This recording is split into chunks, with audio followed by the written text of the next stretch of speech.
So it is week 7. This is one of my favorite topics, consumer health informatics and patient-centered health information technologies. So I am actually at the AMIA conference, the American Medical Informatics Association.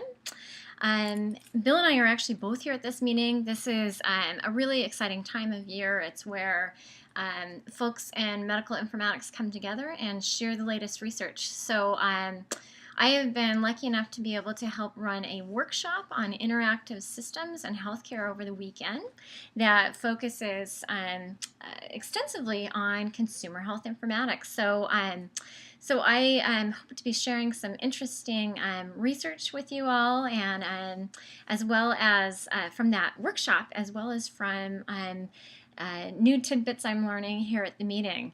This week, in terms of material, we've got some lectures to introduce you to the area of consumer health informatics. And it's kind of interesting that it uses the word consumer. I have never really been all that comfortable with that term, but there's some problems too with using patients because in this area we want to help support the self-management that patients do with health information technology, but we also want to provide tools that help people in wellness and prevention. And sometimes it's hard to call that group of people patients. So we've kind of resolved to the name consumer health informatics to encompass that broad range of individuals. We also have another related area of health information technology really geared towards patient-centered care. So when patients come into the healthcare system, how can we provide them with tools to become actively engaged in their care? And these are the areas where both Bill and I actually have done quite a bit of research, and it's of particular interest to me and my work. So I'm really excited to be able to share with you this week, especially some additional resources from local experts.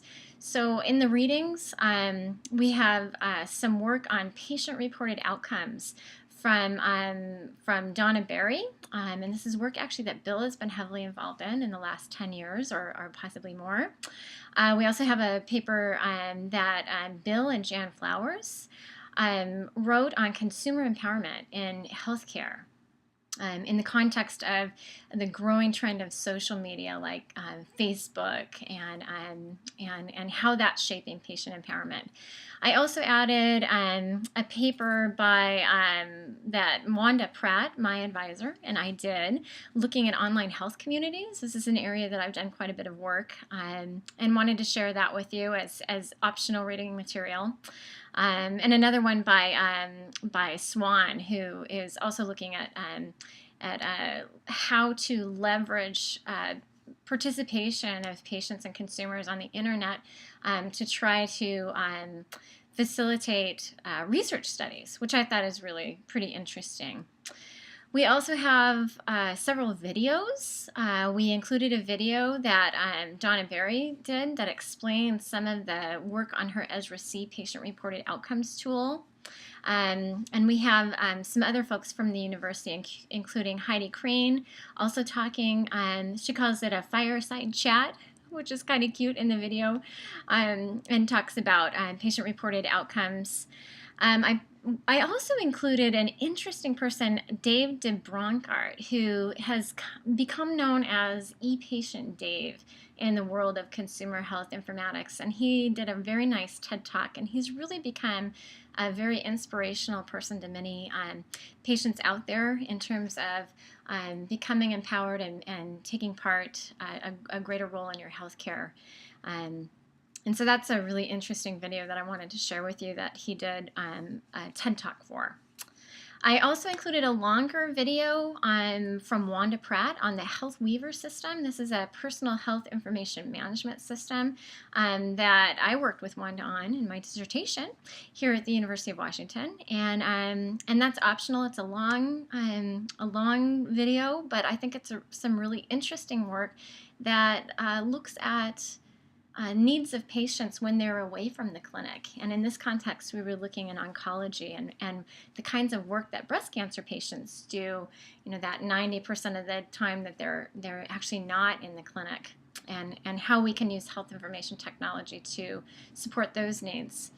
So it's a really exciting, to me, and I hope for you too, set of material. And I'll probably be posting some extra tidbits that I've been collecting here at AMIA this week to share with you. This week we have a challenge question that Bill has posted, so start participating in that. And then on Wednesday we'll shift to small group discussions. No Learning Journal this week.